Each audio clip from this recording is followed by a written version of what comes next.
வரஹ்மத்துல்லாஹி தஆலா வரகாத்துஹு. அல்ஹம்துலில்லாஹ். அல்லாஹ்வுடைய அளப்பெரும் கிருபையால் இன்றுடன் 5 தராவி தொழுகையில் நிறைவு செய்திருக்கின்றோம். 4 நோன்புகளை நோக்கியிருக்கின்றோம். எஞ்சியிருக்கக்கூடிய நோன்புகளையும் நோப்பதற்கும் தராவிய தொழுகைகளை அருள்மறையாம் திருக்குரானை தொழுகையில் கேட்பதற்குண்டான பாக்கியத்தை அல்லாஹ் நமக்கு தந்தல் புரிவானாக. இன்றுடன் 7 ஜுஸூகள் நிறைவு செய்திருக்கின்றோம். அல்ஹம்துலில்லாஹ். அல்லாஹ்வுடைய கிருபையில இன்றோடு 7 ஜுஸூகள். சூரத்துல் மாயிதா என்ற அத்தியாயம் ஓதப்பட்டது. சூரத்துல் அன்ஆம் என்ற அத்தியாயம் ஓதப்பட்டது. அன்ஆம் என்ற அத்தியாயத்துல 111 ஆயத்துகளோடு இன்று நிறைவு செய்திருக்கின்றோம். இன்ஷா அல்லாஹ் மீதம் ஒன்றான அனைத்து வசனங்களையும் அருள்மறையாம் திருக்குரானை முழுமையான ஓதி முடிப்பதற்கு உண்டான பாக்கியத்தை அல்லாஹ் தந்தல் புரிவானாக.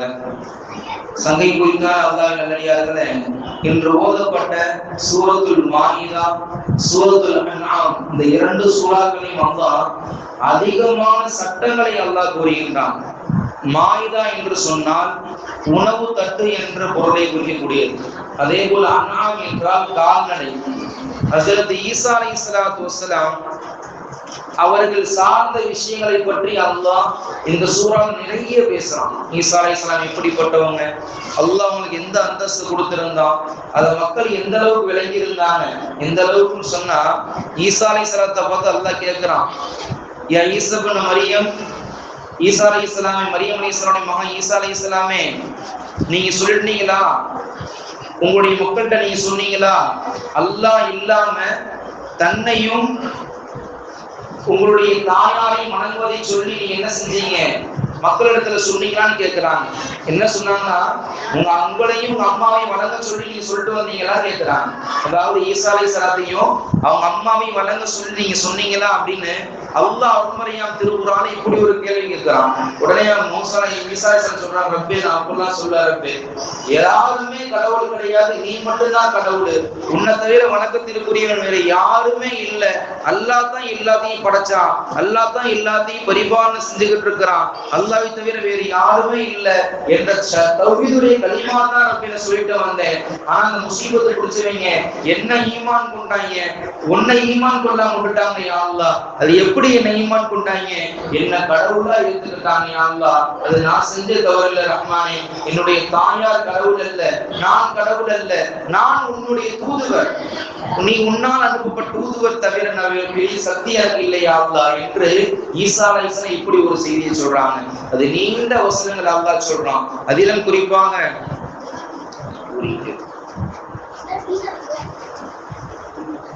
இந்த வசனங்கள்ல நிறைய ஷரியத்துடைய சட்டங்கள் என்னன்னு சொன்னா, ஒருத்தர் திருன்னா என்ன செய்யணும் அப்படின்னு மார்க்கம் சொல்லுது, திருன்னா கையை வெட்டணும் மார்க்கம் சொல்லுது. இது நம்ம இருக்கக்கூடிய தாய்நாட்டுல இந்த சட்டம் என்ன செய்யாது, பலனை தராது. நம்முடைய சட்டம் எப்படிப்பட்டதுன்னு சொன்னா, திருடக்கூடியவர்களுக்கு, அந்த பாவம் செய்யக்கூடியவர்களுக்கு, குற்றம் செய்யக்கூடியவர்களுக்கு இது செஞ்சா இந்த தண்டனை என்று தெரிஞ்சாலும் கூட அதிலிருந்து எப்படி தப்பிக்கலாம் அப்படிங்கிற ஓட்ட மனசுல நம்முடைய சமுதாயத்தை சேர்ந்தவங்க நல்லா தெரிஞ்சு வச்சிருக்கிறாங்க. எப்படி செஞ்சா என்ன செஞ்சிடலாம், அந்த சட்டத்திலிருந்து, அந்த திருட்டிலிருந்து, அந்த விஷயத்திலிருந்து தப்பிச்சு வந்துடலாம் என்ன செஞ்சிருக்கிறாங்க, நல்லா தெரிஞ்சு வச்சிருக்கிறாங்க. ஆனால் இன்னும் சொல்ல போனா உண்மையானவர்கள் மார்க்கத்தை விளங்கி என்ன சொல்றாங்க, இஸ்லாமிய மார்க்கம் சொல்வதுதான் உண்மையான சட்டம். இஸ்லாமிய மார்க்கம் சொல்றது போல ஒருத்தன் திருடுனா கையை வெட்டி பாருங்க, அது திருட்டு நடக்காது. ஒருத்தன் பாவம் செஞ்சா, ஒரு பெண்ணை தவறான பார்வை பார்த்தான், தவறான முறையில் நடந்துகிட்டான்னு சொன்னா, எப்படி மக்காவுல செய்யக்கூடிய இஸ்லாமிய ஷரீஅத் சட்டம் நடக்குதோ அவர்கள் செய்யக்கூடிய சட்டத்து போல இந்திய திருநாட்டில் நீங்க செஞ்சீங்கன்னு சொன்னா எந்த தப்புமே நடக்காது என்று முக்கியமான ஆய்வாளர்கள் என்ன சொல்றாங்க, இந்த செய்தியை சொல்றாங்க. நம்ப கூடியவர்கள் இருந்தாலும் கூட இஸ்லாத்தை எதிர்க்கக்கூடிய என்ன செய்யறாங்க, அதை ஏத்துக்காம தான் இருக்கிறாங்க. அல்லாஹ் எல்லாத்தையும் ஹிதாயத்தை நசீபாக்கி தரணும். இன்னும் குறிப்பாக நாம் இந்த வசனத்துல சொல்ல வந்தது, அல்லாஹ் சொல்கின்றான், தஆவனு அலல் பிர்ரி வத் தக்வா வலா தஆவனு அலல் இஸ்மி வல் உத்வான். நீங்க உங்களுடைய சொந்த பந்தங்களிடத்துல, அண்டை வீட்டாரிடத்துல, இஸ்லாமிய மக்களிடத்துல எல்லாத்தையும் என்ன செய்யுங்க, நன்மைக்கான உதவி செய்யுங்க. நீங்க பாவத்துக்கோ தவறுகளுக்கோ அவன் பாவம் செய்யறான் அவன் தவறு செய்யறான்னு சொல்லிட்டு நீங்க துணை போகாதீங்க. அந்த துணை போவது என்பது அவனுக்கும் பாவம் எழுதப்படும், அதற்கு உண்டான துணை போவது உங்களுக்கும் பாவம் எழுதப்படும். இப்ப நம்ம நாட்டுல நம்முடைய முகல்லாக்கள்ல நம்முடைய இடங்கள்ல இப்படித்தான் ஒவ்வொரு பாவம் நடந்துகிட்டு இருக்குது. ஒருத்தன் பாவம் செய்யறான் என்று சொன்னால் அதுக்கு தகுந்த முறையில கூப்பிட்டு கண்டிச்சு சொன்னா அந்த பாவம் நடக்காது. ஆனா கண்டு காணாமல் விடக்கூடிய நிலையில அந்த பாவம் இருந்து கொண்டே போய் கொண்டே இருக்குது. அது இன்னொரு சொல்லக்கூடியது, இருப்பவனுக்கு ஒரு சட்டம் இல்லாதவனுக்கு ஒரு சட்டம் தான் நம்முடைய மார்க்கத்துல அப்படி சொல்லப்படல. ஆனா இது நடக்கக்கூடியதுதான் அப்படிதான் நடந்துகிட்டு இருக்குது. இது பொதுவான செய்தியா இருக்குது. அல்லாஹ் பாதுகாக்க வேண்டும். மார்க்கம் சொல்வது தஆவுனு அல் பிர்ரி தக்வா. உங்களிடத்துல யாராவது இல்லாத வந்து கேட்டாங்கன்னு சொன்னா அவங்களுக்கு வாரி வழங்குங்க. இல்லாதவர்கள் எது கேட்டு வந்தாலும் கொடுங்க, உங்களால முடிஞ்சதை கொடுங்க. அவர் இல்லைன்னு சொல்லாதீங்க. இன்னும் மார்க்கம் எப்படி சொல்லி தர்றது, அண்டை வீட்டார முன்னாடி அனுசரித்து நடந்துக்கிறேன். அவரோட சண்டை போட்டுக்காதீங்க. அவர் செய்ய வேண்டியதை கடமைகளை செய்யுங்க. இன்னும் எந்த அளவுக்கு ரசூலுல்லாஹ் சொல்லி தர்றாங்கன்னு சொன்னா, அடுத்தவர்களுக்கு இடையூறு தரக்கூடிய காத்து அவங்க வீட்டுல இருந்து உங்களுக்கு வருது, அல்ல பொதுவான காத்து வருது, அப்படி காத்து வர்றதை தடுத்து நீங்க என்ன செய்ய செவ்வாய் பாருங்க ரசூலுல்லாஹ் சொல்றாங்க. அவர்கள் வீட்டிலிருந்து பொலிரங்கத்திலிருந்து காத்து வருது, அந்த காத்தை தடுப்பது போல நீங்க என்ன செய்யாதீங்க, உங்களுடைய சிவருடைய கட்டிடங்களை எழுப்பாதீங்க என்ற ரசூலுல்லாஹ் சொல்றாங்க. எந்த அளவுக்கு நமக்கும் நம்மை சார்ந்தவர்களுக்கும் நல்லது செய்ய வேண்டும் என்று நம்ம மார்க்கம் சொல்லி தருது. ஹஸரத் இஸ்லாத்தினுடைய 2வது ஜனாதிபதி உமர் கத்தாப் ரலியல்லாஹு நைட்ல ஊர் நகர்வல வருவாங்க. இது ரசூலுல்லாஹ்வுடைய சுன்னத்தாக இருந்துச்சு. ரசூலுல்லாஹ் பின்வந்த அபூபக்கருடைய சுன்னத்தாக இருந்துச்சு.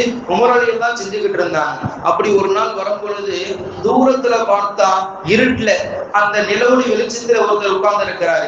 எப்படி உட்கார்ந்து இருக்கிறாருன்னா தலையை கீழே போட்டுக்கிட்டு ரொம்ப சோகமான முறையில உட்கார்ந்து இருக்கிறாரு. அதான் அங்கேருந்து பார்த்த உமர் ரலியல்லாஹு அதை நோக்கி அப்படியே வர்றாங்க. வந்து அந்த நபர்கிட்ட கேட்கிறாங்க, அஸ்ஸலாமு அலைக்கும் வரஹ்மத்துல்லாஹி பரகாத்துன்னு சொல்றாங்க. முதல்ல சலாம் சொல்றாங்க, பதில் வரல. திருப்பி சொல்றாங்க அஸ்ஸலாமு அலைக்கும் வரஹ்மத்துல்லாஹி பரகாத்துஹு. 2வது சலாம் பதில் வரல. 3வது சொல்ல போறாங்க அஸ்ஸலாமு அலைக்கும் வரஹ்மத்துல்லாஹ்.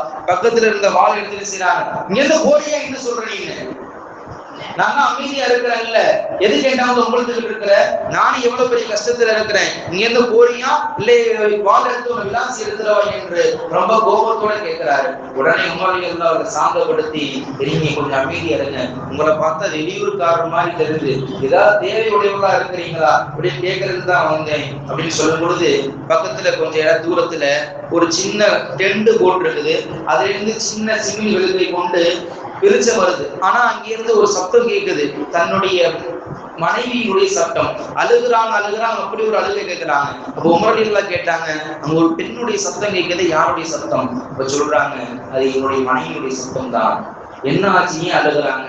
நாங்க என்ற காசு பணம் கிடையாது, நானே குழப்பத்தில் செஞ்சேன், ஏதோ ஒரு ஊர்ல இருந்து கிளம்பி வந்தேன், வந்தா இருட்டாயிரத்து இங்கே தங்கி இருந்தோம், அடுத்து பார்த்துக்கொள்ள என்னால முடியல, அதனால இங்கே தங்கிட்டோம். என்னுடைய மனைவி பிரசவ வழியில துடிச்சுக்கிட்டு இருக்கிறாங்க, என்னுடைய மனைவி பிரசவ வழியில துடிச்சுக்கிட்டு இருக்கிறாங்க. அப்படியா? உடனே என்ன செய்ய உமர் ரலியல்லாஹு வைத்தியச்சியை கூப்பிடுறது, மருத்துவச்சியை கூப்பிடுறது எழுந்துச்சு போறாங்க. எங்க போறீங்க? மருத்துவச்சியை கூப்பிடுறதுக்கு. அந்த மருத்துவச்சியை கூப்பிடாதீங்க, ஏன் கூப்பிடுவேன்னு சொல்றீங்க?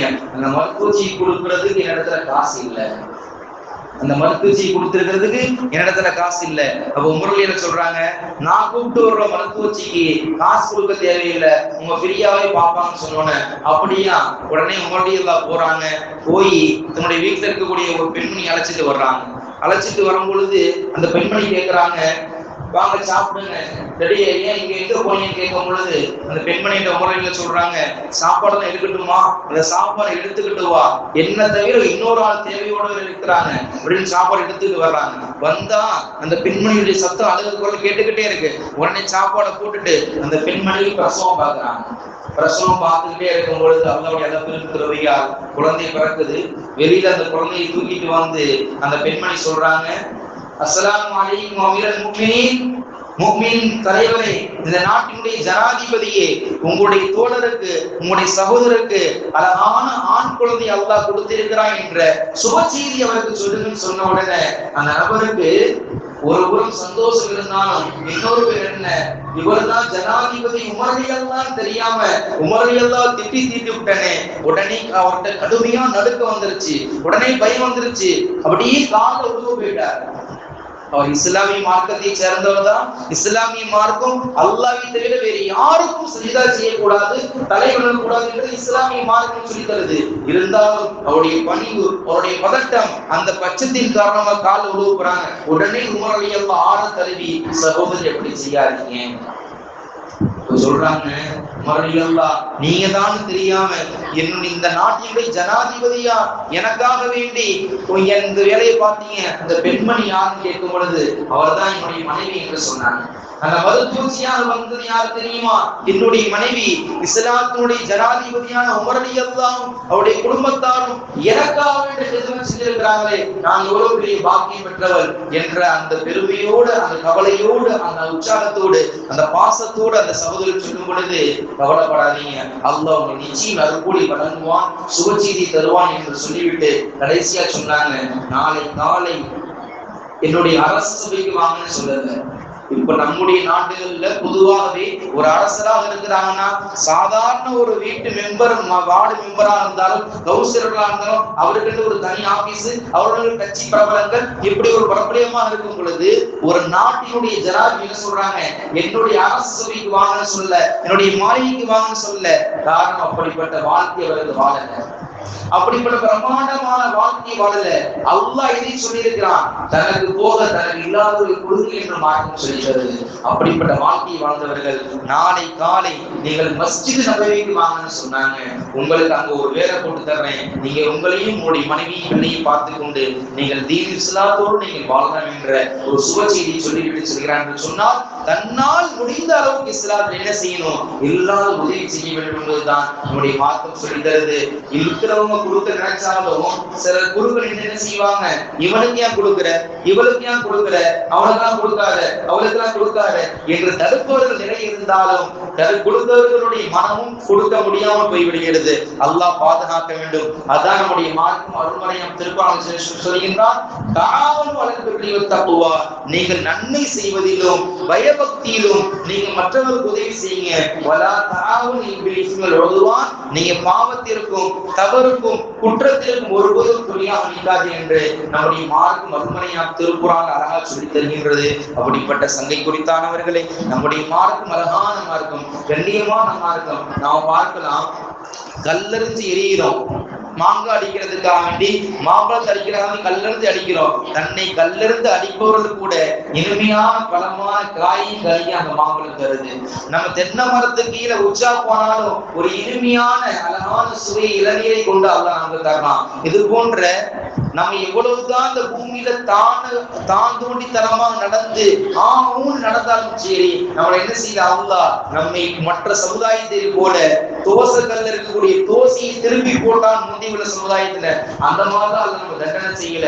அல்லாஹ் ஜல்லஷானஹு தஆலா அல்லாஹ்வுடைய புடி கடுமையான புடி. அது எப்ப நமக்கு நடக்கும், அல்லாஹ்வும் அல்லாஹ்வுடைய ரசூலும் சொன்னதுக்கு மாற்றமா நடந்தால் அந்த நிலைமை வரும். அல்லாஹ் அதை விட்டு பாதுகாக்க வேண்டும். சங்கை குறித்தானவர்களே, இஸ்லாமிய மார்க்கம் அல்லாஹ் அல்லாஹ்வுடைய செய்தியை சொல்லி தந்திருக்கிறாரோ, எதன்படி ரசூலுல்லாஹ் சஹாபாக்கள் வாழ்ந்தார்களோ அப்படிப்பட்ட வாழ்க்கையை வாழ்வதற்கு உண்டான பாக்கியத்தை அல்லாஹ் நமக்கு உங்களுக்கும் ஈமான் கொண்ட எல்லா மக்களுக்கும் அல்லாஹ் தந்தல் புரிவானாக.